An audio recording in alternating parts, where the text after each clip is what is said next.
Swami ji, UP का CM कैसा हो, क्या लग रहा है? कम से कम जैसा है वैसा तो ना हो। ऐसा तो नहीं होना चाहिए ना। इस सीएम को शिष्टाचार का ज्ञान नहीं है। ये सीएम हरदम खुन्नस में रहता है, हरदम गुस्से में रहता है और बुलडोजर की राजनीति करता है। ये दिखाता है कि मैं जो चाहूंगा कर दूंगा, सबको चरपट कर दूंगा। ये सीएम होता है? ये लोकतंत्र है? ये तरीका है? कम से कम भारतीय जनता पार्टी ने इस तरह का सीएम बना करके अपनी लुटिया डुबो ली है। स्वामी जी, मैंने आपका समर्थन केवल भगवा वेश के कारण किया था, लेकिन आप तो यहाँ पर अलग ही बांसुरी आलाप रहे हो। आप कह रहे हो कि योगी जी को शिष्टाचार नहीं है। बिल्कुल शिष्टाचार है। मेरे जैसे सामान्य सन्यासी के हालचाल पूछने के लिए योगी जी कई बार कॉल करते हैं मुझसे। मैं तो साधारण सा व्यक्ति हूँ।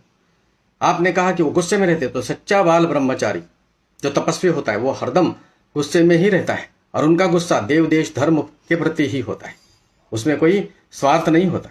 आपने कहा कि बुलडोजर की राजनीति करते हैं, तो बुलडोजर उन पर चलाया जो उत्तर प्रदेश को और भारत की और धर्म की अस्मिता के साथ खिलवाड़ कर रहे थे।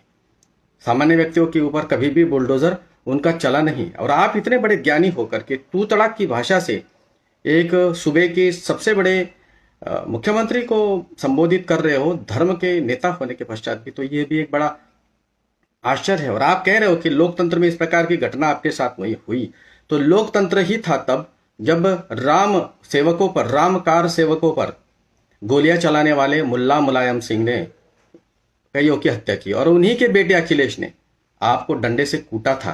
क्या वो प्रजातंत्र था? आप वो कैसे भूले? और आप कह रहे हो कि भाजपा ने सही नहीं किया है मुख्यमंत्री बनाकर। भारतीय जनता पार्टी ने बिल्कुल सही किया है और भारतीय जनता पार्टी की लूटियां नहीं डूबी। भारतीय जनता पार्टी देश के दुश्मनों की लूटियां डुबाती है, अपनों की नहीं। स्वामी जी, आप ज्ञानी हो, विद्वान हो, धर्मात्मा हो, महान पद शंकराचार्य के पद पर बैठे हो। देर से सही लौट आइए और इन देश के गद्दारों का साथ छोड़िए। कांग्रेस, सपा देश को बर्बाद करना चाहती है। राकेश टिकैत जैसा व्यक्ति आपका समर्थन कर रहा है। मुझे लज्जा आ रही कि मैंने आपका समर्थन किया था। लौट आइए आप। जय श्री राम, वंदे मातरम। आपका कल्याण हो।